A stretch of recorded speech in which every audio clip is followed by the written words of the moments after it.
wanita dan gangguan jiwa. Dan temanya ujian wanita. Oh, wanita yang teruji. Iya, wanita yang teruji. Oh, wanita yang teruji di pasar. Kita mau minum itu dulu. Oh, sudah. Oh, banyak wanita dan gangguan jiwa atau Bukan, wanita yang teruji. Oh, iya.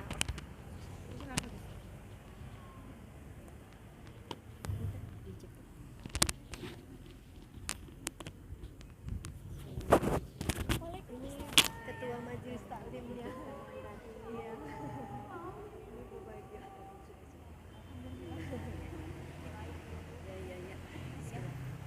Ya.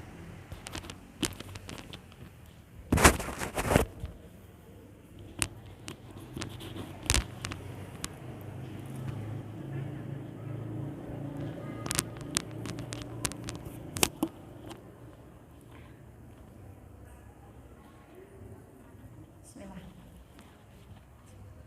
Assalamualaikum warahmatullahi wabarakatuh. Masya Allah. Alhamdulillah. Alhamdulillahillazi binikmatihi tatimmus shalihat. Hamdan kasiran thayyiban mubarakan fi kama yuhibbu rabbuna wa yarda. Asyhadu an la ilaha illallah wa asyhadu anna Muhammadan abduhu wa rasuluh. Allahumma shalli wa sallim wa barik ala Muhammad wa ala ali nabiyina Muhammad. Alhamdulillah, bersyukur sekali kita kepada Allah Subhanahu wa taala. Di sore hari di bulan Muharram, Allah kumpulkan kita di majelis ilmu. Ini adalah suatu nikmat yang harus kita syukuri karena tidak banyak orang yang Allah gerakkan untuk mau hadir di majelis ilmu. Dimana ketika kita mendatangi suatu majelis ilmu, maka kata Nabi Muhammad SAW, Allah akan mudahkan langkahnya ke surga. Maka ketika Allah mudahkan langkah kita menuju majelis ilmu, maka insya Allah tanda Allah ingin mudahkan langkah kita ke surga. Apalagi yang ingin kita cari, kemana lagi yang ingin kita tuju selain ke dalam surga. Maka ketika Allah memudahkan kita dalam melakukan amal-amal salih, dalam melakukan ibadah-ibadah atau ketaatan yang mendatangkan pahala dan memudahkan kita masuk ke dalam surga, maka itu adalah satu nikmat yang harus benar-benar kita syukuri dibandingkan nikmat-nikmat yang lain. Karena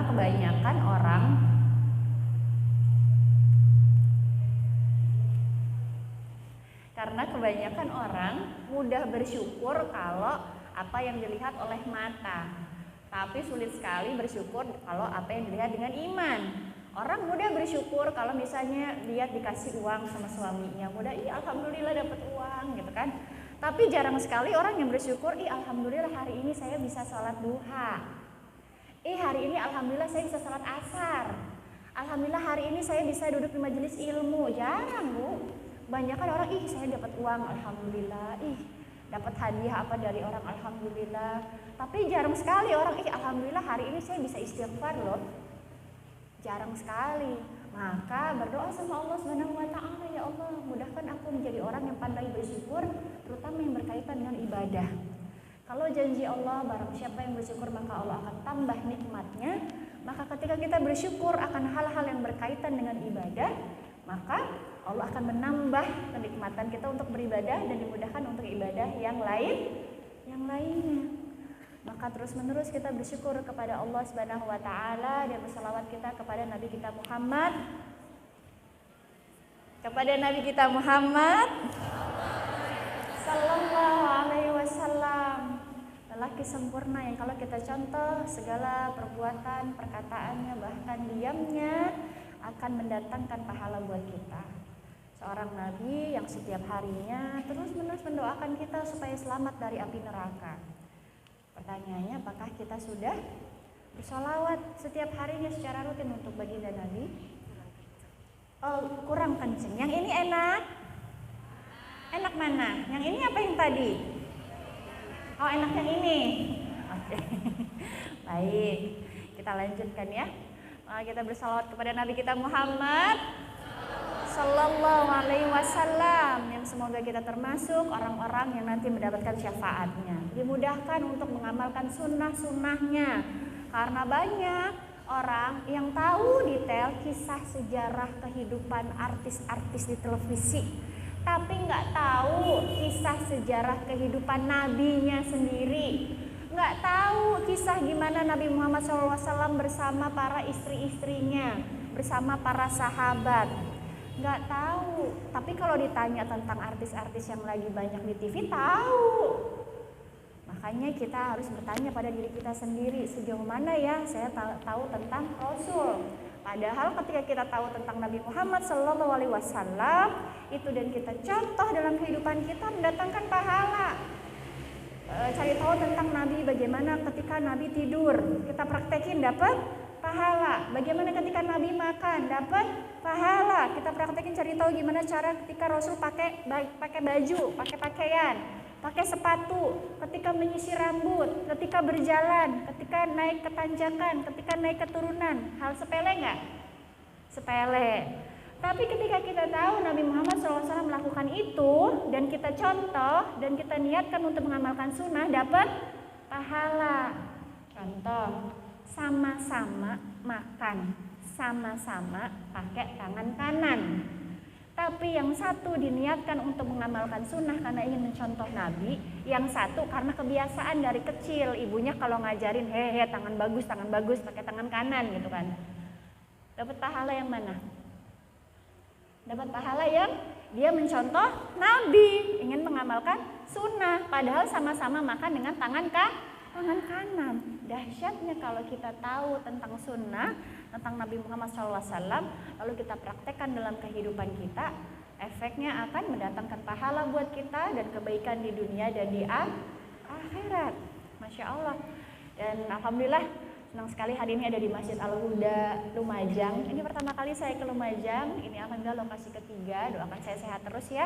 Semoga bisa mengunjungi kota-kota lainnya dan semoga ini bukan pertemuan terakhir di Lumajang. Mudah-mudahan nanti bisa kesini lagi. Kota yang sangat indah, Masya Allah. Terima kasih buat DKM Masjid Al-Huda, ibu-ibu majelis taklim ibu. Terima kasih bersama para umahat semua yang saya cintai karena Allah. Dan pada sore hari ini insya Allah kita akan ngobrol, kita akan bahas, kita akan kaji tentang wanita yang teruji. Kok ngomongnya ragu-ragu gitu? Lagi banyak ujian ya? Lagi banyak ujian ya? Ayo siapa tunjuk tangan yang gak punya ujian? Gak ada ya? Semua dari kita adalah wanita-wanita yang teruji. Karena semua dari kita adalah wanita-wanita yang dicintai oleh Allah. Kok gitu teh? Iya, kan semuanya udah pada tahu mungkin bahwa Nabi Muhammad SAW bersabda, kalau Allah mencintai hambanya maka pasti diuji. Dan beruntungnya kita sebagai seorang wanita dalam Islam, ketika Allah kasih ujian, Allah itu kasih tahu dulu ujian apa yang akan kita hadapi. Allah itu kasih tahu dulu kita ini mau diuji apa aja. Udah gitu Allah kasih tahu cara menghadapi ujiannya seperti apa. Semuanya lengkap. Tapi kok kalau misalnya udah dikasih kunci jawabannya, udah dikasih tahu sama Allah, kok masih aja ada yang berat ya? Jangan-jangan selama ini nggak pernah tahu, nggak pernah baca tuh di Quran, nggak pernah dengar bahwa Allah Subhanahu Wa Taala apapun ujian kita itu udah ngasih tahu di Quran bagaimana cara menghadapinya. Dan Nabi Muhammad SAW sudah ngasih tahu kita contoh-contoh wanita-wanita yang teruji, yang mereka di dalam surga menjadi pemimpin para perempuan. Ada 4. Siapa Bu? Siapa? Ibunda Khadijah radhiyallahu anha. Terus? Hah? Bukan. Fatimah binti Rasulullah SAW. Terus? Asia, istrinya siapa? Fir'aun. Satu lagi siapa? Maryam, ibunya Nabi Isa alaihi salam. Banyak loh yang belum tahu ini. Begitu disebutkan, oh iya ya, sedih banget loh. Ditanyain nama anak Nabi siapa, taunya cuma Fatimah aja. Padahal anak nama-nama Nabi kan yang lain banyak. nama istri Rasul siapa? Taunya Khadijah sama Aisyah aja, padahal kan ada yang lain gitu. Padahal katanya istri-istrinya Nabi Muhammad SAW itu kan ibunya kaum mukmin ya, Ummahatul Mukminin. Berarti kalau ada anak nggak hafal nama ibunya, kira-kira anaknya durhaka nggak Bu? Durhaka ya. Nah kalau istrinya Nabi Muhammad SAW itu Ummahatul Mukminin, ibu-ibunya orang mukmin, berarti kalau kita nggak hafal namanya, nggak tahu kisahnya, kira-kira kita gimana Bu? Kalau ada anak nih, ditanyain, padahal tuh si ibu tuh sayang banget sama anaknya gitu kan, dia terkenal sebagai ibu yang hebat di luaran gitu kan, wah ibunya hebat sekali gitu. Dia punya anak nih si ibu ini, ditanya nama ibu kamu siapa? Terus dia lupa, dia nggak tahu, kira-kira anaknya durhaka nggak Bu? Iya kan, gimana sih kok nama ibunya nggak tahu gitu. Dan kita selama ini mengaku kita adalah orang mukmin, dan istri-istri Rasulullah SAW adalah Ummahatul Mukminin. Tapi kok kita nggak tahu? Ayo siapa yang hafal nama istri-istri Rasul? Nggak usah semuanya deh, 3 aja. Selain Ibunda Khadijah sama Ibunda Aisyah, ada yang tahu? Angkat tangan. Hah? Siapa? Bukan. Ada Zainab, ada Hafsah ya. Hafsah anaknya siapa? Umar. Seru tahu kalau nanti belajar perempuan-perempuan hebat, istri-istri Nabi Muhammad SAW, yang mereka semua itu ujiannya sama kayak kita. Cuma bedanya mereka sudah ngalamin duluan dan mereka sudah dijamin masuk surganya. Maka tadi saya bilang kita ini wanita yang beruntung yang ada di muka bumi, karena semua ujian yang kita hadapi sekarang sudah terjadi di masa lalu. Dari zaman Nabi Adam terus sampai zaman Nabi Muhammad SAW, dilanjutkan para sahabat, itu udah kejadian semuanya. Kita tinggal lihat bagaimana Allah Subhanahu wa Ta'ala menceritakan dalam Al-Qur'an, juga dalam sirah Nabi Muhammad SAW seperti apa, kita tinggal nyontoh. Kira-kira kalau kayak gitu gampang apa gampang? Susah teh, tetap ada yang bilang gitu ya. Sekarang gimana biar nggak susah kalau ketika ngadepin ujian?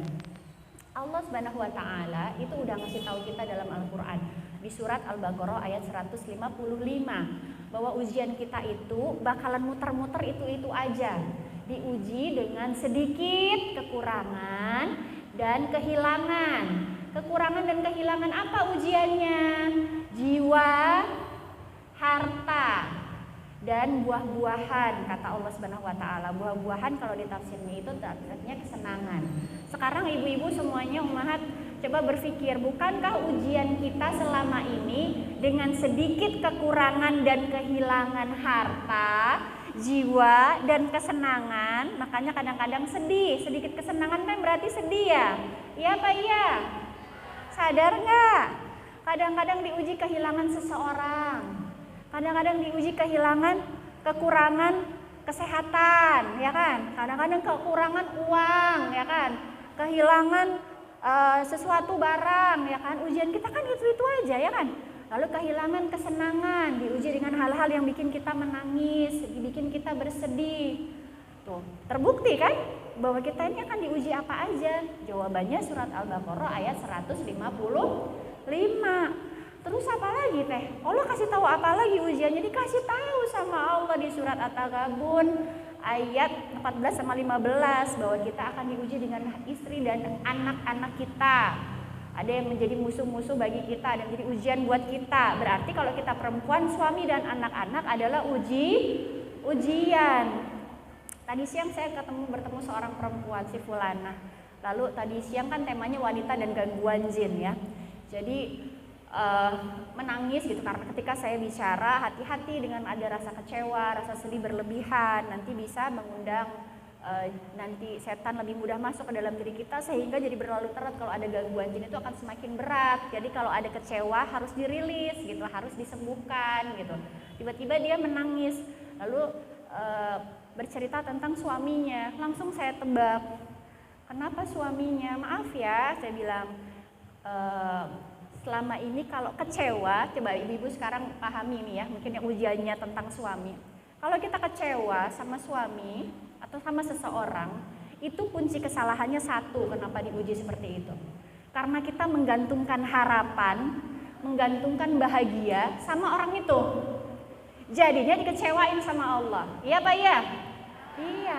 Kebanyakan istri, kebanyakan perempuan menggantungkan bahagianya kepada suaminya, meletakkan titik puncak bahagianya kepada suaminya. Allah nggak mau menggantungkan kebahagiaan sama Allah, jadi dikecewakan lewat ujian melalui suaminya. Jadi kalau ujian kecewa, ingetin kalau tiba-tiba ibu-ibu semuanya umahat di sini adik-adik tiba-tiba kecewa, langsung introspeksi diri. Saya berarti ada yang salah nih, saya menggantungkan kebahagiaan dan harapan saya sama dia. Langsung kembalikan lagi ke Allah.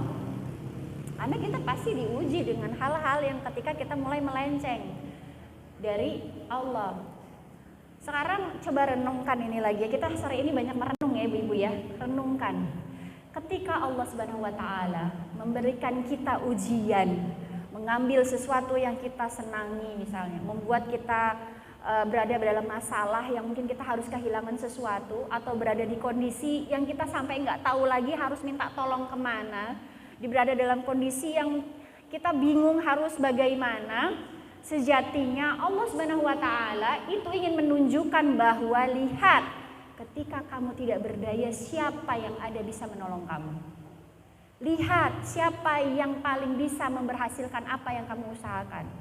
Lihat ada aku, kata Allah, ketika orang-orang meninggalkanmu, memfitnahmu, menggibahimu, atau membuatmu kecewa. Lihat siapa yang tidak akan membuatmu kecewa. Siapa? Allah.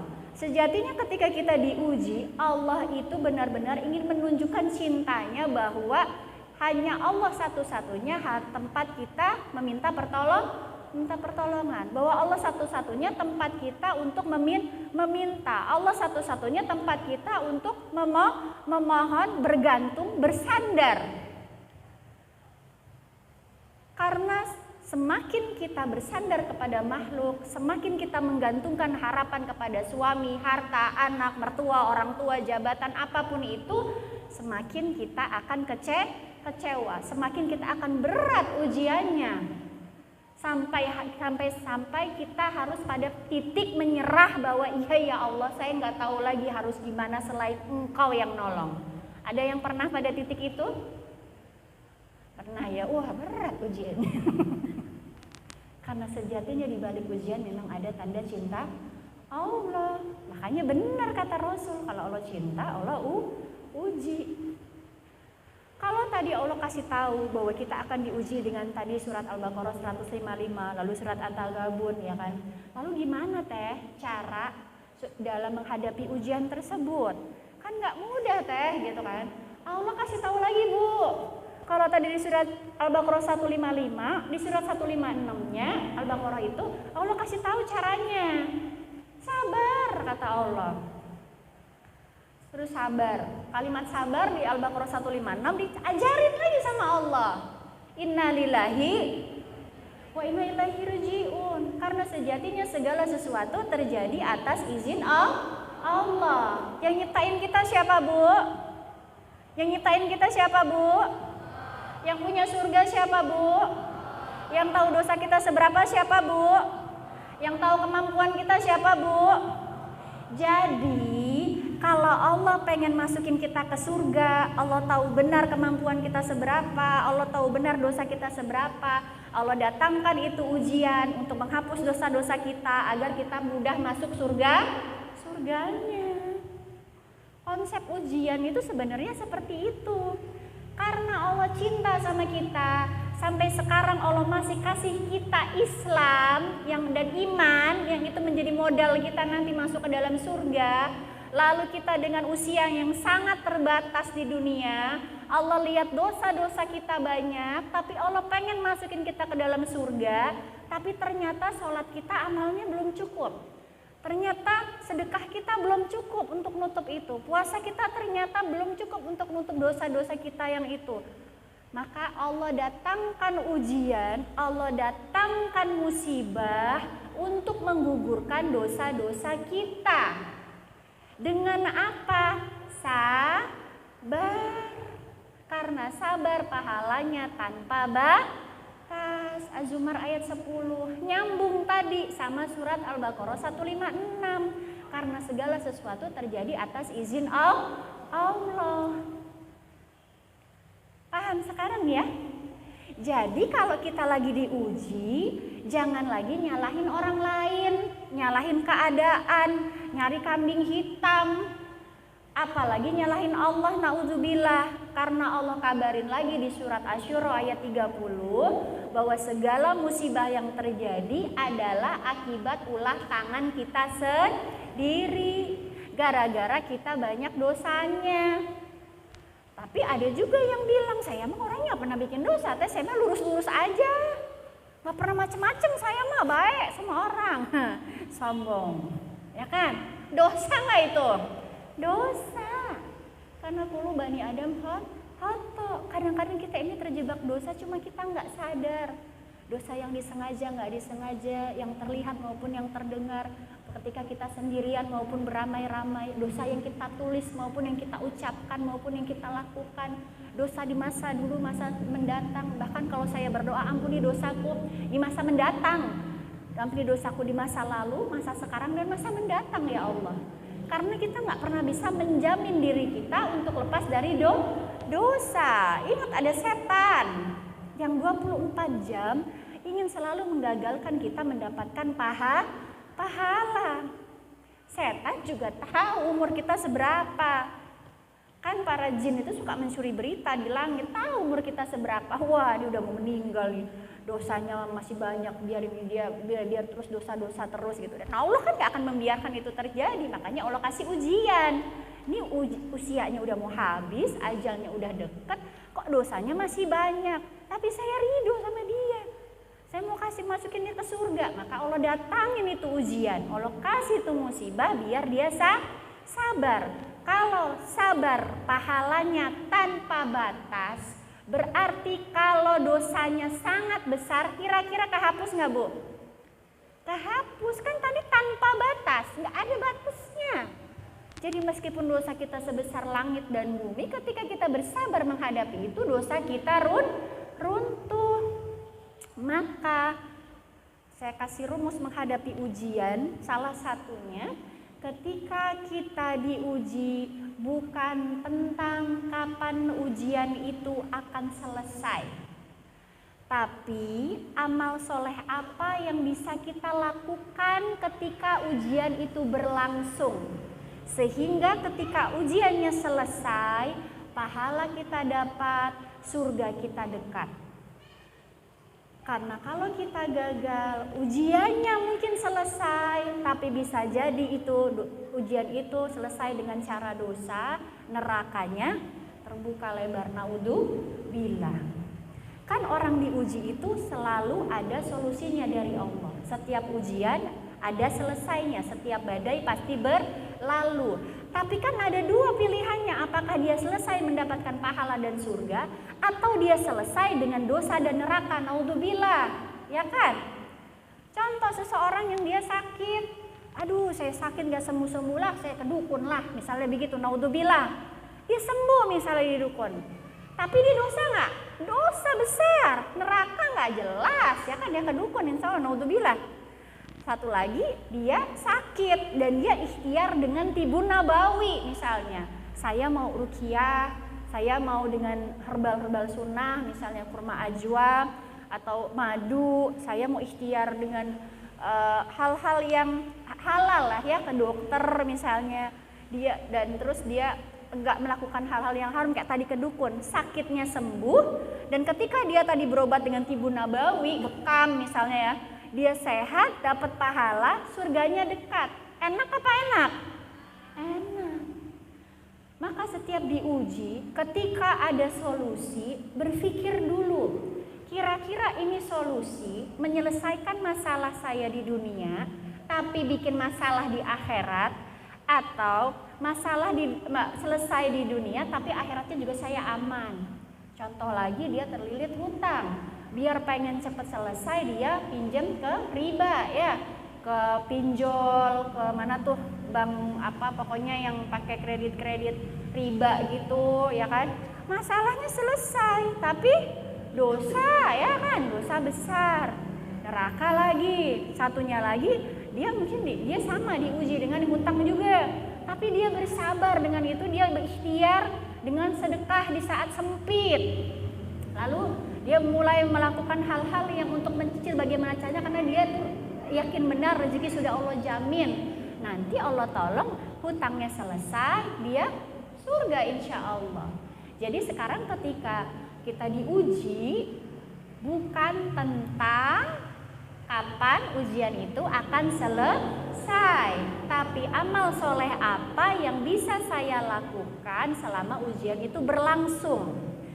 Tadi kita sudah membahas jika musibah terjadi akibat dosa, ya kan? Berarti kalau mau musibahnya cepat selesai, kita harus ngapain? Menghapus dosa. Makanya tadi beramal soleh, sibuk perbanyak istighfar, perbanyak amalan sunnah setelah yang wajib, sabar. Lalu jalani hari-hari apalagi ya perbuatan baik yang bisa saya lakukan agar dosa saya terhapus sehingga ujian saya cepat selesai.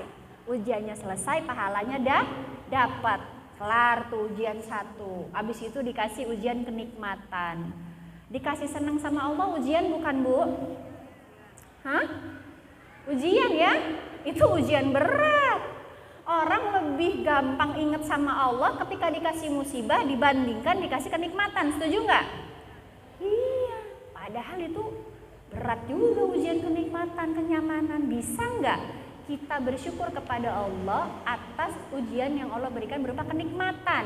Cara bersyukur kan gak cukup dengan bilang Alhamdulillah Bu. Bersyukur itu adalah kita, selain kita mengucapkan syukur Alhamdulillah, kita menggunakan kenikmatan yang sudah Allah berikan untuk menambah ketaatan. Nah itu bersyukur yang benar. Berapa banyak orang yang ketika dikasih kenikmatan dia lupa itu ujian, dia gak nambah ketaatannya. Saya selalu memaksa diri saya, ketika saya mendapatkan sebuah kenikmatan dari Allah, saya langsung bilang, amal soleh apa lagi yang mau aku tambah? Karena Allah habis ngabulin apa yang aku inginkan. Allah kasih aku nikmat. Contohnya kayak kemarin saya habis sembuh dari sihir, ya kan? Habis sembuh dari disantet orang, alhamdulillah Allah tolong saya. Berarti amal soleh apa yang harus saya lakukan? Oke, saya mau berdakwah tentang wanita dan gangguan jin, biar orang-orang yang mungkin punya ujian sama kayak saya, mereka bisa termotivasi untuk bisa sembuh. Contohnya kayak apalagi, oh kemarin Allah tolong saya dalam hal apa misalnya. Oh kalau gitu saya mau nambah amal soleh, setiap pagi saya mau sedekah misalnya rutin setiap hari. Oh atau saya mau nambah kalau tadi sedekah sholat saya 2 rakaat, sekarang saya mau 4 rakaat. Jadi setiap Allah kasih kenikmatan, memberikan apa yang kita inginkan sesuai dengan maunya kita, langsung tantang diri bersyukur, amal soleh apa yang mau saya tambah. Habis Allah baik banget sama saya. Itu berat apa enggak? Berat Bu. Karena sejatinya ketika kita mengaku orang beriman, melihat ujian yang enak sama enggak enak, ujian sedih dan bahagia itu sama-sama sebagai peluang pahala. Ketika kita diuji dengan yang enggak ngenakin, kita bersabar, pahalanya tanpa batas. Ketika kita diuji dengan hal yang membuat kita senang, dikasih kenikmatan, kita bersyukur, maka nikmatnya akan ditambah, dan keduanya kita butuhkan. Maka beruntung orang mukmin itu, kata Nabi Muhammad SAW, karena melihat segala sesuatu sebagai peluang pahala, sebagai perjalanan dia untuk pulang kepada Allah. Kadang-kadang kita perempuan suka lupa Bu, kita ini sedang dalam perjalanan menuju Allah, kita sedang dalam perjalanan pulang menuju Allah. Kita sedang dalam perjalanan yang waktu kita ini cuma sempit sebentar di dunia, lalu nanti kita akan dibangkitkan lagi setelah di alam kubur, menuju perjalanan di alam barzah, di alam akhirat. Nanti lagi kita akan melewati sirat. Sebelum kita nanti apakah kita surga dan neraka, kita belum tahu. Maka ketika di dunia, ketika diuji dengan hal yang menyedihkan, jangan merasa jadi orang yang tersengsara di dunia. Karena di dunia yang namanya sedih pasti akan selesai. Jangan juga ketika dikasih ujian yang nikmat menjadi jumawa, sombong. Saya seneng-seneng terus, saya baik-baik aja. Karena namanya orang bahagia di dunia sementara. Karena bahagia selamanya adalah di akhirat di surga. Sedih selamanya adanya di akhirat juga di mana? Di neraka. Makanya kata Allah Subhanahu wa taala di surat Al-Anbiya ayat 35, tiap jiwa akan merasakan mati dan mereka akan diuji dengan kebaikan dan keburukan. Berarti kan dengan sedih dan bahagia, sehat dan sakit, tangis dan tawa, kehilangan dan mendapatkan, dicintai dan dibenci. Ya Pak ya? Kan seperti itu namanya kita masih hidup di dunia. Jadi gimana tadi supaya saya bisa menjalani ujian dengan baik gitu. Saya ada capek, sebentar diuji ini, sebentar diuji itu gitu. Jangan ditunggu kapan selesainya, nanti juga selesai. Tapi dinikmati, dinikmati gimana? Masa suruh menikmati ujian susah teh? Bisa. Caranya yang pertama hadapi aja. Hadapi, kenapa? Karena kita nggak bisa bilang sama Allah, stop, jangan ya Allah, saya belum siap. Saya masih enak nih sekarang, saya nggak mau, nggak bisa. Kalau kata Allah, kun fayakun, kamu udah nih ujiannya sekarang, ya udah mau nggak mau, siap nggak siap, kita harus hadapin. Kita nggak bisa putar balik waktu, kita nggak bisa nyepetin waktu, pencet remote, ayo cepetin biar cepet selesai, nggak bisa. Kayak siapa tuh yang kemarin pawang hujan pakai remote, aneh banget ya. Kita kan nggak bisa kayak gitu ya kan, maksudnya kita kan bukan kayak gitu, halo, nggak mungkin banget manusia bisa kayak gitu punya remote nyepetin waktu atau ngatur langit gitu kan. Jadi kayak mudah-mudahan Allah beri dia hidayah. Kita juga nggak bisa minta sama Allah untuk memutar cepat waktu ya kan. Jadi apa yang bisa kita lakukan? Hadapi aja. Kenapa? Karena kita pasti mampu. Surat Al-Baqarah ayat terakhir. La yakallifullahu nafsan illa wus'aha, bahwa Allah tidak akan membebani seseorang melebihi kemampuannya. Jadi Bu, umat semuanya yang saya cintai karena Allah, kalau Allah kasih kita ujian, kita jangan ngerasa lemah-lemah sendiri. Kadang-kadang Allah itu, bukan kadang-kadang, Allah itu kan udah kasih kekuatan buat kita. Udah mengukur nih, dia pantasnya diuji sama suami nih, yang ini gitu kan. Yang ini yang sakit, yang ini yang anak, yang ini diuji sama mertua, yang ini diuji sama ekonomi. Allah udah pilihin tuh, makanya ujian kita beda-beda ya kan. Berarti kita mampu diuji itu. Berarti hadapin aja, berarti saya mampu. Jangan lagi ngerasa aku gak kuat, aku tuh capek, aku tuh gak kuat, aku tuh udah aduh gitu. Kita yang suka melemahkan diri kita sendiri. Padahal Allah tahu benar, Allah yang nyiptain kita ya kan. Dan Allah gak akan pernah salah ketika ngasih ujian, berarti kita kuat. Dan itu adalah ujian yang paling mudah membuat kita masuk ke dalam surga. Hadapin aja, hadapin. Kuncinya surat Al-Baqarah ayat terakhir. Makanya di surat itu kan Allah kasih doanya juga. Coba dibaca, saya kalau lagi ngerasa berat banget ya. Ya Allah berat banget ya ujiannya. Tapi saya tahu saya mampu kan ya Allah gitu.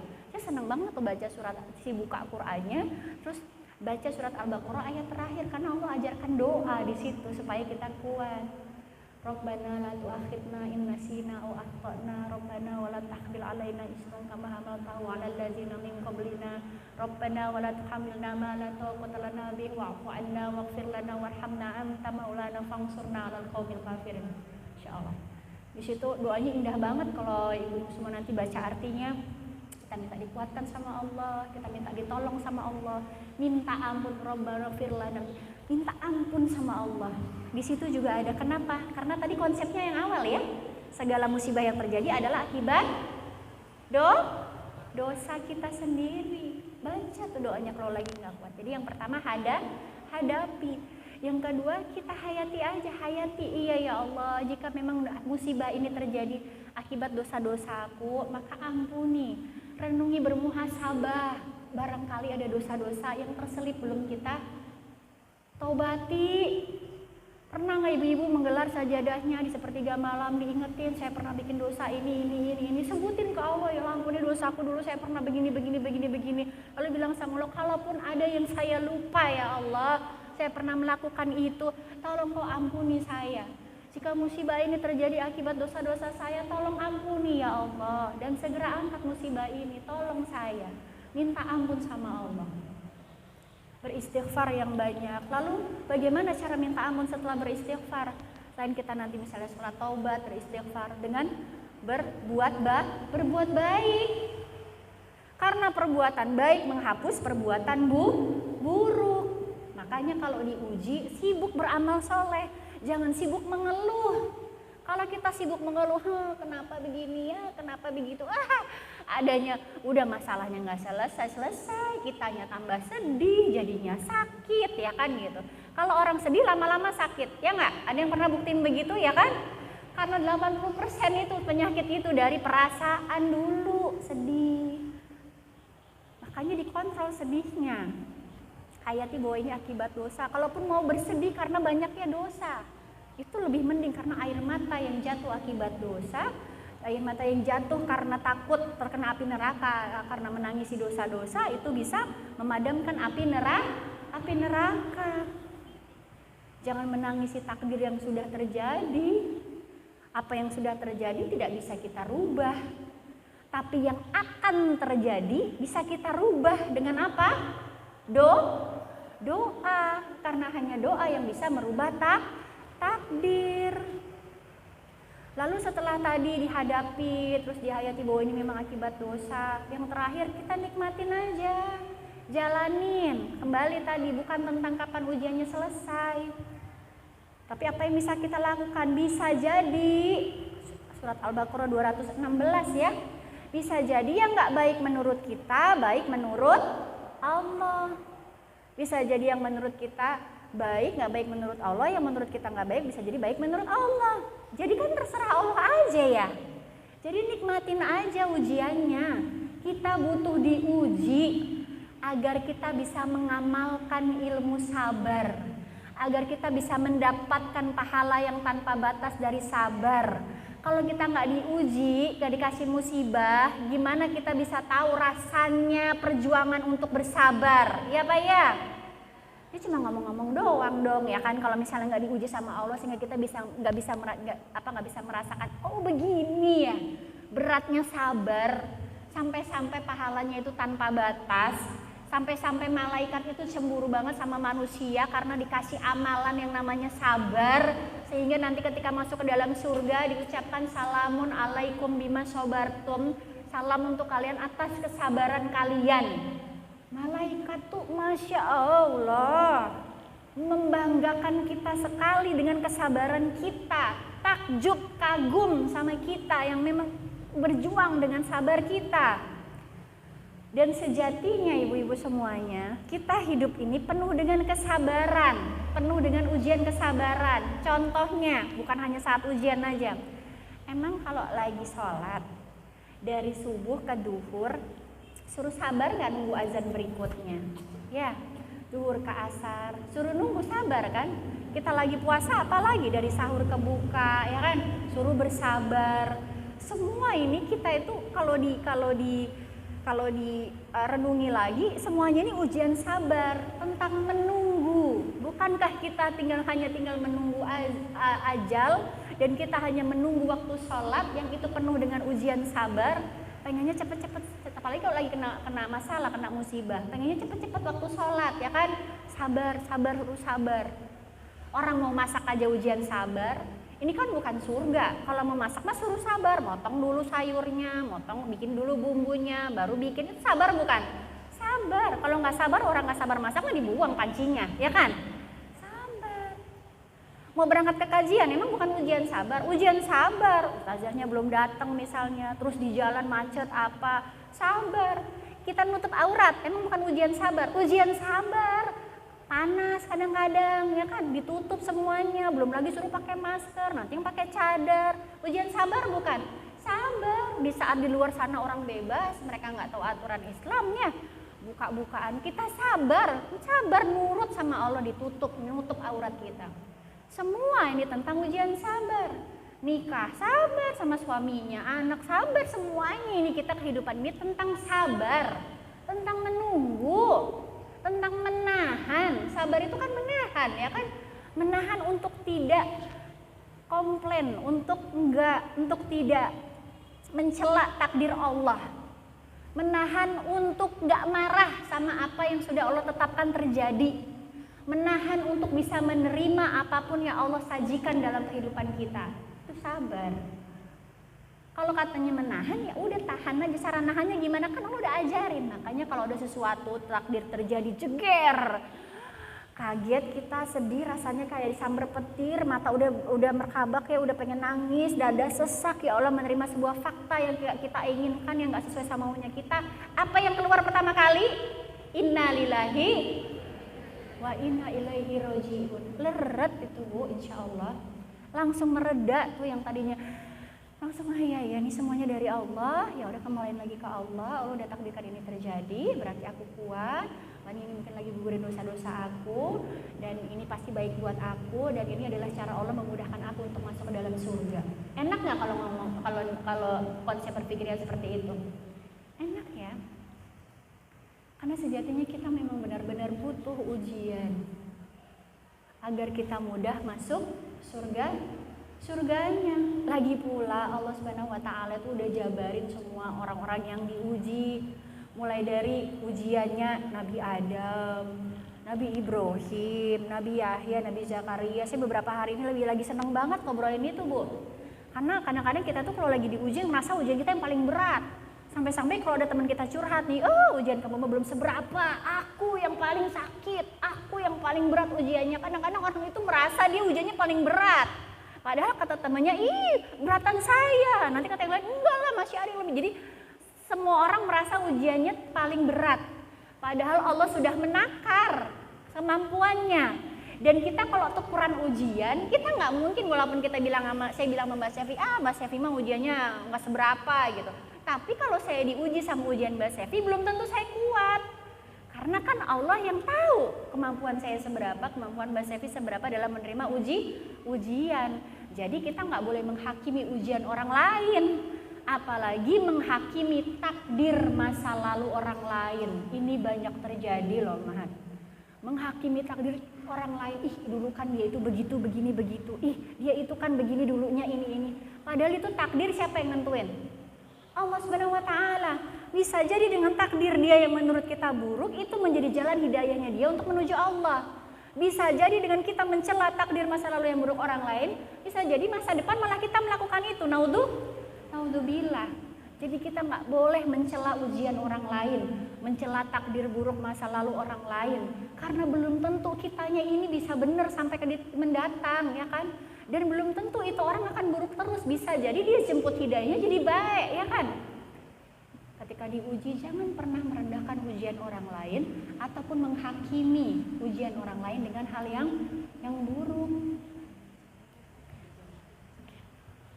Udah dikodein.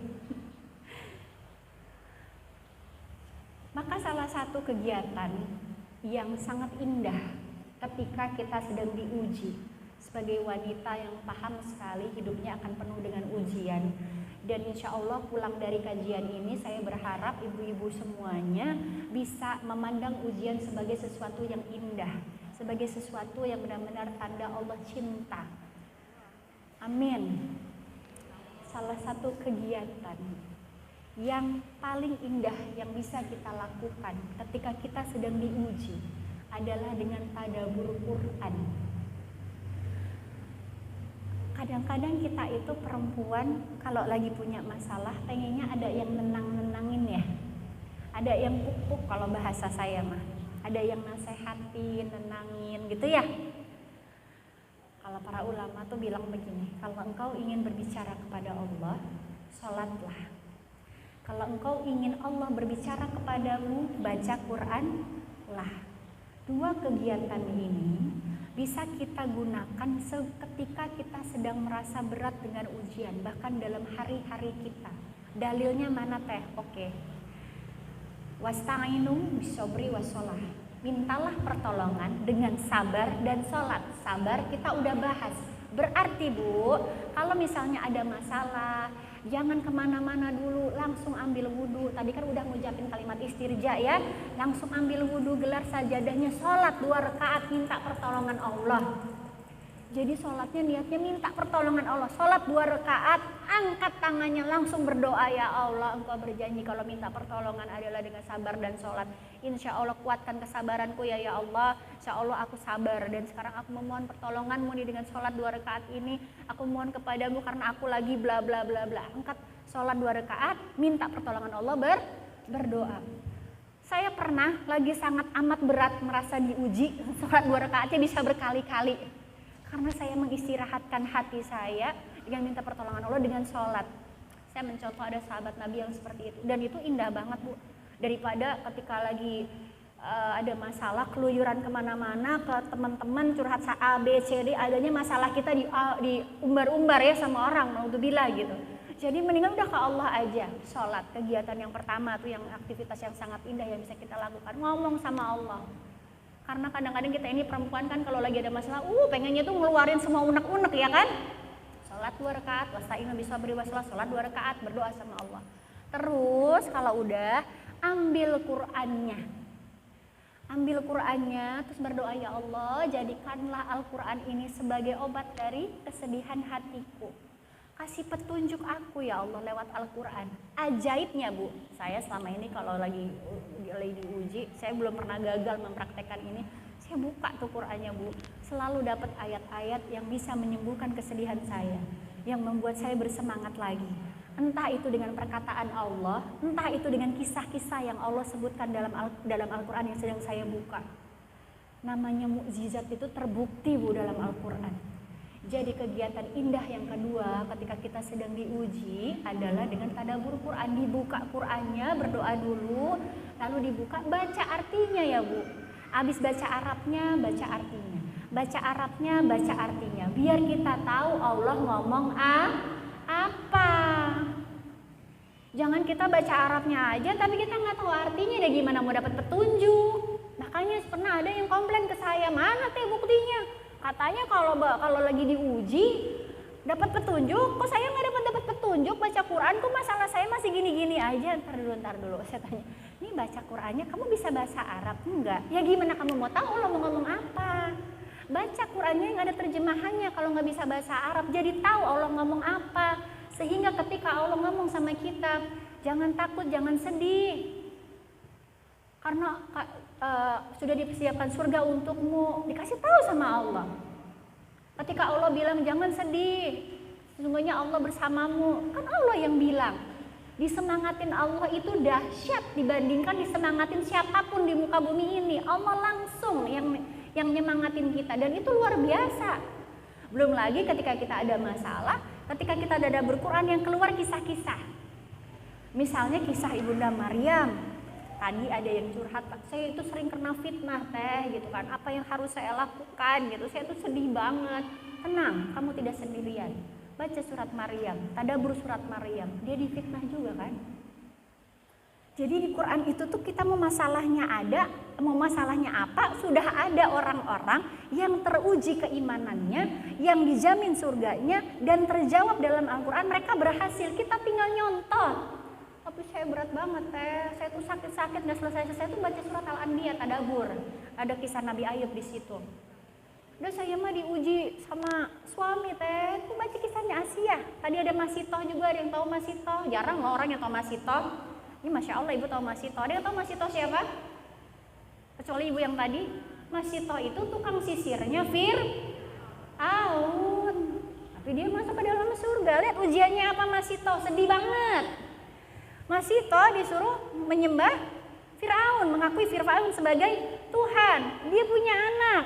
Kalau nggak mau nyembah saya nih, disiapin itu penggorengan, isinya minyak panas, direbus. Mau dimasukin anaknya tuh. Lalu menyembah Fir'aun nggak mau, kata Masitoh. La ilaha illallah, dimasukin anaknya. Dia melihat anaknya digoreng Bu. Digoreng atau direbus saya lupa, dimasukin ke penggorengan yang sangat besar. Fir'aun kan kejem banget. Diambil lagi anaknya. Kamu mau mengakui Fir'aun sebagai Tuhan? Enggak, la ilaha illallah, dimasukin lagi anaknya. Bayangkan dia melihat anaknya satu persatu dibunuh di depan matanya dengan sangat kejam. Sampai akhirnya tersisa bayinya. Dan ketika dia mulai gentar, aduh ini bayi saya tinggal satu yang dia gendong. Lalu Fir'aun memaksanya untuk akui dia sebagai Tuhan.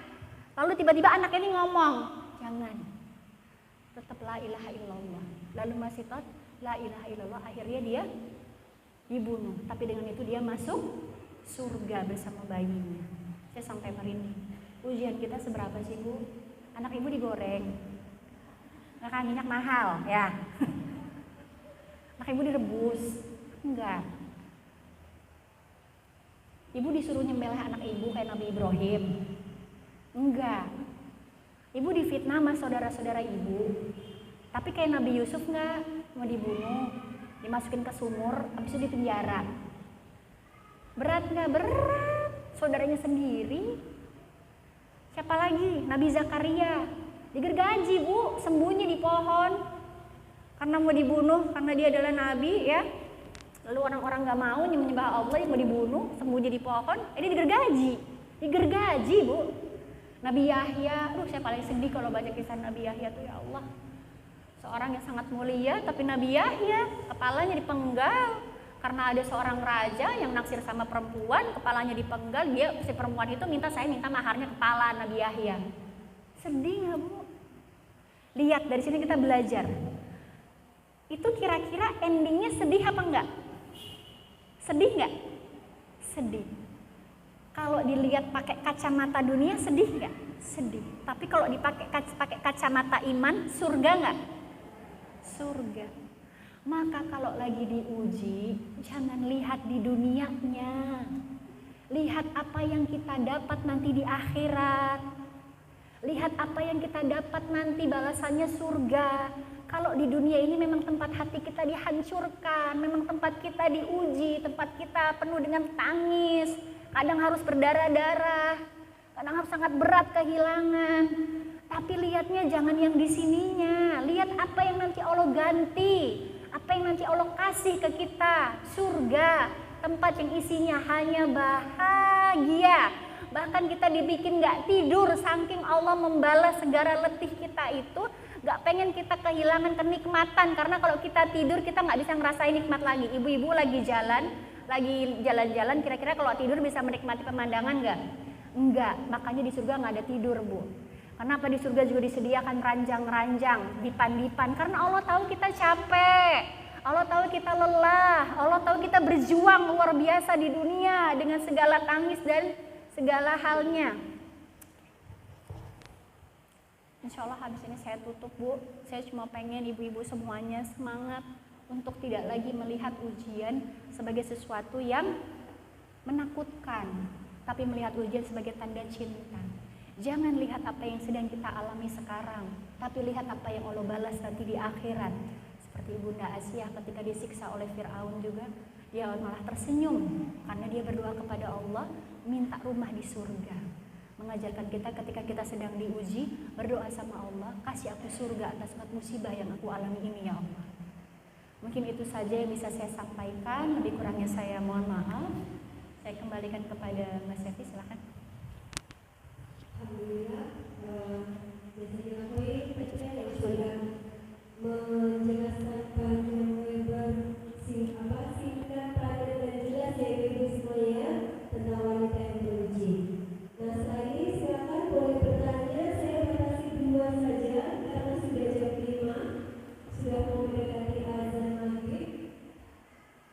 Silakan ibu.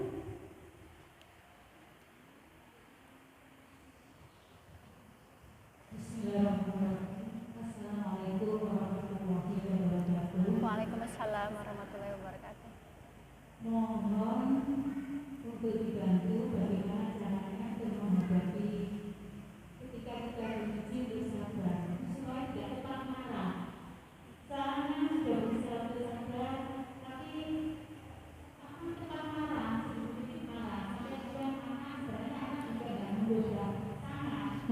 Kita itu sebenarnya tetap marah atau tidak. Aku jangan marah. Sebagai seorang ibu, ini bagaimana kita untuk menghadapi kesabaran ini supaya tidak tetap marah. Iya. Terima kasih. Assalamualaikum warahmatullahi wabarakatuh. Insyaallah. Ya, waalaikumsalam warahmatullahi wabarakatuh. Iya, minta tipsnya teh supaya saya bisa menahan amarah. Saya kasih tips dari Nabi Muhammad Sallallahu Alaihi Wasallam. Bagaimana caranya menghadapi amarah? Yang pertama, ketika jeger, kita kepancing emosi. Apa yang dilakukan pertama? Ta'awud. A'udzubillahi minasyaitonirrajim. Ta'awud dulu. Ta'awud. Kok ta'awud masih? Oke, 2 kali, 3 kali. Aduh, masih panas, pengen kepancing marah. Jadi jangan langsung kalau kita marah itu kan sebenarnya kita bisa, aduh pengen marah, tahan kan gitu kan, baca ta'awud. Aduh masih marah, kata Rasul, kalau kamu dalam keadaan berdiri, duduklah. Duduk, aduh masih pengen marah, tahan dulu nih lisan, aduh masih pengen marah. Kata Rasul kalau dari berdiri duduk masih pengen marah, tiduran, rebahan atau dibawa tidur. Ada yang kalau lagi marah dibawa tidur, pagi bangun tidurnya hilang, banyak ya, tidur. Kalau ketika tiduran, aduh masih pengen marah, kata Rasul berwudulah. Ambil wudu ya Bu, jangan keburu kepancing gitu. Jadi kalau anak udah mulai bandel misalnya gitu, duduk, aduh nggak bisa ini kayak kontrol, wudu langsung. Kenapa itu kepancing amarah Bu? Setan terbuat dari apa? Jin dari kalangan setan di kalangan jin terbuat dari apa? Api itu sifatnya apa? Panas. Ketika setan berada dalam tubuh kita menguasai, jadinya kita panas, kitanya emosian. Makanya sama Rasul disuruh ta'awud. Makanya terus juga disuruh wudu. Kalau api karena air kira-kira mati nggak Bu? Adem nggak? Adem. Udah ada yang pernah nyobain? Enggak teh, keburu panas. Nah sekarang kan udah tahu. Jadi kalau lagi marah, ini setannya lagi banyak gitu. Terus ingat, setan itu pengen banget kita memang kepancing amarahnya. Ingat, la taghdab falakal jannah, jangan marah bagimu surga. Ingat, ya Allah, saya bisa aja kalau lagi pengen marah banget gitu, saya nggak langsung ngeluarin, tapi saya sering bisa dicoba ini ya. Saya langsung komunikasi kepada diri saya sendiri. Kamu mau marah, beneran? Kamu mau marah? Kalau kamu marah, kamu yang rugi nih, ya kan gitu. Setannya seneng nih. Allah janji loh kalau kamu menahan marah surga loh. Mau marah apa enggak? Oke, kalau saya marah setannya seneng, kalau saya nggak marah Allah yang seneng. Oh yaudah, saya mau nyenengin Allah aja. Langsung cepet-cepet wudhu. Ya Allah, saksikan aku nggak marah. Saksikan aku nggak marah. Ya Allah, aku kuatkan. Aku sabar ya Allah. Aku sabar, aku nggak marah. Kuatkan kesabaranku ya Allah. Aku nggak marah. Saksikan aku nggak marah. Tolong kuatkan. Redam emosiku. Ngomong sama Allah. Itu insya Allah kita mendoktrin diri kita sendiri untuk bisa sabar. Kadang-kadang kita itu nggak mau ngomong sama diri kita sendiri, nggak mau komunikasi sama diri kita sendiri, yang tahu kelemahan kita adalah marah, ya kan? Kan tahu nih kelemahannya marah. Ayo kamu bisa, langsung bilang sama Allah, saya bisa kan ya Allah? Saya nahan amarah saya udah wudu, berarti saya bisa, saya nggak marah. Saya nggak marah, ngaca kalau perlu. Kamu jangan marah, oke? Senyum, tenang, tarik nafas. Auzubillahiminasyaitonirrajim. Nah, cobain, ini kelihatan sepele Bu, tapi selalu berhasil sama saya dan insya Allah berhasil sama Ibu. Adanya Ibu ngetawain diri kamu sendiri, aku lagi latihan gak marah. Dah, gitu ya. Jangan biarin setan yang menang, jangan biarin setan yang senang. Biarkan Allah yang senang sehingga kita mendapatkan pahala yang besar. Gitu. Karena rugi juga kalau kita marah itu kan capek ya Bu. Ada setan yang menang capek, gak dapat surga juga gitu kan. Jadi tahan. Termasuk kalau sama suami gitu kan. Pulang suami lagi jadi, ya Allah aku bisa aja marah nih, aduh dia nggak tahu pulang kerja malah kayak gitu, aduh kesel, ya Allah aku sabar, aku sabar ya Allah, aku belum sabar ya Allah, aku sabarkan ya Allah, sabar, ntar ya yang kamar mandi wudu. Kontrol diri kita sendiri Bu, bisa. Kadang-kadang kita yang nggak mau berjuang, komunikasi sama Allah, minta pertolongan Allah. Bahkan di Al-Quran itu diajarkan kita disuruh berdoa meminta kekuatan bersabar. Maka jangan-jangan kita itu cepat marah, jangan-jangan kita itu susah sabarnya gara-gara kita nggak pernah bilang sama Allah, ya Allah mudahkan aku dalam menahan amarah, ya Allah kuatkanlah kesabaranku. Makanya Allah nggak kasih, lah kamu nggak minta, kata Allah kan. Makanya minta sama Allah, ya. Insyaallah Allah walam bisawab. Silahkan mencoba. Mudah-mudahan berhasil. Ya, waalaikumsalam warahmatullahi wabarakatuh. Bagaimana cara mengetahui ciri-ciri orang yang kena sihir atau gangguan jin? Kemudian yang kedua, misalkan ini ada teman saya kena ujian dari Allah, yaitu suaminya dikasih. Kemudian dia itu sudah kuat karena sudah sering mengikuti pengajian dan kajian-kajian bahwa itu juga ujian dari Allah. Tetapi bagaimana cara menangkal petanda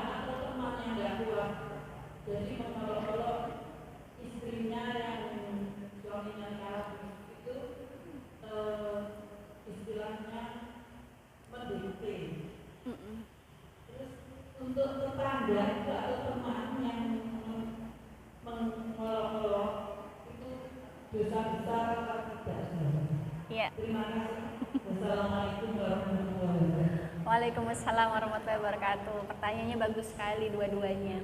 Oke, bismillah kita jawab yang pertama dulu ya. Bagaimana ciri-ciri sihir? Orang-orang yang terkena santet, gangguan jin. Karena sihir itu, gangguan jin itu ada sihir, ada gangguan jin nasab, jin hodam gitu. Karena ibu nanyanya sihir, saya jawab yang sihir ya. Yang pertama, kita sakit di bagian area-area tertentu pada jam-jam yang sama atau hari yang sama. Pokoknya waktunya sama terus. Misalnya dia habis duhur terus. Kalau malam-malam terus. Kalau pagi-pagi terus, jamnya sama terus. Karena tuh lagi dikirim tuh sama si dukun laknatullah ya kan. Lalu ketika dicek ke dokter, dicek rumah sakit semuanya normal. Nggak ada yang bermasalah, baik-baik aja. Ya, itu yang pertama. Yang kedua, dia sering mimpi buruk. Contohnya, mimpi jatuh dari ketinggian, mimpi dikejar-kejar binatang buas, mimpi tenggelam, mimpi yang serem-serem lah, yang menyerang-nyerang dia atau menyuguhkan dia makanan untuk dia makan. Nah, biasanya saya pengalaman soalnya pernah mimpi begitu ketika saya makan, ambruk paginya, kena. Gitu. Jadi sering mimpi buruk. Yang ketiga, ciri-ciri terkena gangguan jin itu rumah sering, yang sihir ya, itu rumah sering terdengar ledakan-ledakan, tapi dicari nggak tahu ledakannya di mana, duar gitu, malam-malam. Dan itu bagus tapi tandanya sihirnya gagal. Gitu, tapi itu tanda-tanda diserang ya. Lalu sering menemukan benda-benda atau hewan-hewan aneh di rumah. Itu tiba-tiba, terutama ketika habis ruqyah, rumahnya habis ruqyah misalnya, ruqyah rumah itu dengan membaca surat Al-Baqarah ya kan. Habis ruqyah rumah tiba-tiba banyak cicak gosong bertebaran misalnya, atau nemu 2, 3 gitu, 1 gitu. Atau tiba-tiba saya pernah rumahnya habis ruqyah, tiba-tiba di dekat kaki saya keluar ular. Ada ular, tiba-tiba ular hitam. Atau kalajengking, atau kelabang, pokoknya binatang-binatang yang aneh-aneh dah, yang serem-serem tuh, kaki 1000, gitu-gitu, pokoknya tiba-tiba, dan biasanya dia warnanya hitam bu, jadi kalau misalnya dia nggak hitam, ini mah hewan biasa gitu, warnanya hitam, ciri-ciri hewan pengantar sihir, gitu. Terus kalau dia mimpi, badannya tuh sering biru-biru bu, kalau dia tidur, bangun badannya sering biru-biru, atau banyak cakaran-cakaran padahal nggak ada yang nyakar gitu. Itu pengalaman saya ya gitu. Dan ketika dicek ke dokter kita nggak kenapa-kenapa, kan stres ya bu ya, kita tuh sakit gitu, saya tuh sakit gitu, tapi ketika dicek nggak kenapa-kenapa, non medis gitu. Dan biasanya nggak tahan, suruh baca Quran tuh nggak tahan, nggak pernah bisa lama, atau malah nggak mau baca Quran. Dan ketika dibacakan ayat-ayat sihir, dia langsung bereaksi, entah itu dia mual, entah itu dia berkeringat, pengen buang air kecil, buang air besar, atau dia marah, atau dia kesurupan, ngamuk gitu ya. Jadi nggak tahan baca Quran. Bahkan saya juga pernah mengalami nggak tahan denger azan, nggak tahan, benci denger azan tuh sakit. Rasanya kayak tertusuk-tusuk duri-duri yang dari kaca yang membuat sekujur tubuh tuh sakit, nggak tahan denger azan. Itu juga salah satu ciri. Sholat nggak bisa khusyuk, boro-boro. Nggak bisa khusyuk sholat kalau orang terkena gangguan situ tuh susah khusyuknya, karena biasanya tuh ada was-was yang sangat tinggi. Was-was, jangan-jangan saya, jangan-jangan gitu. Jadi was-wasnya besar, gelisah terus, was-was, emosian. Walaupun bisa juga gangguan jin yang lain. Tapi kalau misalnya terkena gangguan jin sihir, dia pasti akan mudah marah, akan mudah emosi, itu kepancingnya itu hal kecil aja ngamuk, karena banyak kan kalau sihir itu kan dikirim dari luar ke dalam, dan biasanya itu ada pencetusnya ya kan, bisa salah satunya dengan sedih dan marah. Makanya jaga banget ini rasa sedih dan rasa amarah kita, terutama pada perempuan. Mudah-mudahan kapan-kapan saya kesini lagi kita bahas tentang wanita dan gangguan jin plus ruqyah misalnya ya, karena ini satu hal yang penting banget untuk perempuan ketahui tentang tipu muslihat setan dalam mengganggu manusia. Nah, kira-kira itu ya ciri-cirinya, kurang lebih banyak sih, tapi itu kira-kira yang bisa dideteksi. Lalu yang kedua, tadi ada teman saya teh, jadi dia istri kedua gitu kan, dan insya Allah dia ikhlas gitu ya. Cuma tuh tetangga-tetangga sebenarnya ngolok-ngolok dia, mendikte dia, menguasai dia. Tadi kira-kira tuh tetangganya dosa apa enggak ya? Dosa apa enggak ya? Dosa. Kan kita nggak boleh.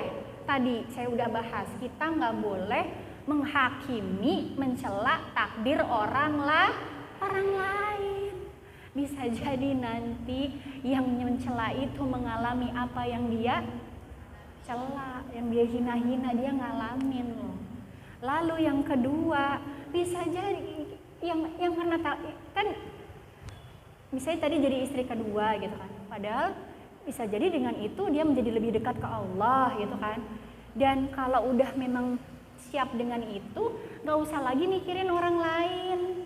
Nanti bilang sama temannya, tugas kita bukan untuk menyenangkan semua orang, karena itu mustahil. Tugas kita bukan untuk melegakan orang lain, tapi untuk membuat Allah ridho sama kita. Mustahil kita bisa bikin seneng orang lain. Mendingan kamu nyenengin suami kamu aja dibandingin kamu nyenengin tetangga kamu yang ngolok-ngolok itu. Karena tugas kita, tugas kamu, tugas saya bukan untuk menyenangkan orang lain dengan apa-apa yang dia perintahkan, apalagi dia mendikte untuk melakukan hal yang terlarang. Tadi kan mendikte kan tadi ya. Jadi sadari itu gitu. Ya udah nggak usah dengerin omongan orang. Kita nggak bisa untuk memaksa semua orang untuk baik sama kita, tuh nggak bisa. Kita nggak bisa ngontrol lisan orang lain supaya sesuai maunya kita, nggak bisa. Jadi kan terserah orang mau ngomong apa sama kita kan gitu. Kita yang ngontrol. Biarinlah kamu ngomong apa, dah aku yang ngejalanin. Aku yang bahagia sama suami aku, udah kamu mah dari luar ya kan gitu. Jadi ingat, bukan tugas kita menyenangkan orang lain, karena bisa jadi dengan menyenangkan dia malah jadi dosa buat kita. Mendingan kita nyenengin Allah gitu ya. Kalau tetangganya tadi dosa atau enggak, ya dosa gitu. Dosa banget gitu. Allah a'lam bishawab. Alhamdulillah, jazakallahu khairan Tanda yang sudah menjawab pertanyaan ibu-ibu semuanya. Mudah-mudahan terjawabkan semua pertanyaan mewakili yang tadi disampaikan. Mohon maaf karena memang keterbatasan waktu. Insyaallah nanti kita bisa berjumpa lagi dengan Teh Dari di safari dakwah selanjutnya. Nah, ibu-ibu semuanya, sebelum kita menutup kajian ini, saya mau menyampaikan ini ada buku karya dari Teh Dari. Ada insyaallah bahagia, ada zikir pagi dan petang, ayat ruqyah dan banyak yang lain lagi. Ibu dan adik semuanya, silakan bisa membeli di luar masjid, ada mejanya di sana, ada bazar buku beliau. Silakan membeli, untuk dibaca dan mudah-mudahan bermanfaat. Ibu-ibu dan adik semuanya, mudah-mudahan yang diberikan tausiah yang diberikan oleh Teh Dari bisa menambah ilmu kita, bisa memberikan solusi kepada kita semua ketika kita mengalami satu masalah atau satu ujian. Saya rasa cukup sekian. Jazakumullah khairan. Mungkin dari Dedek ada doa penutup, silakan.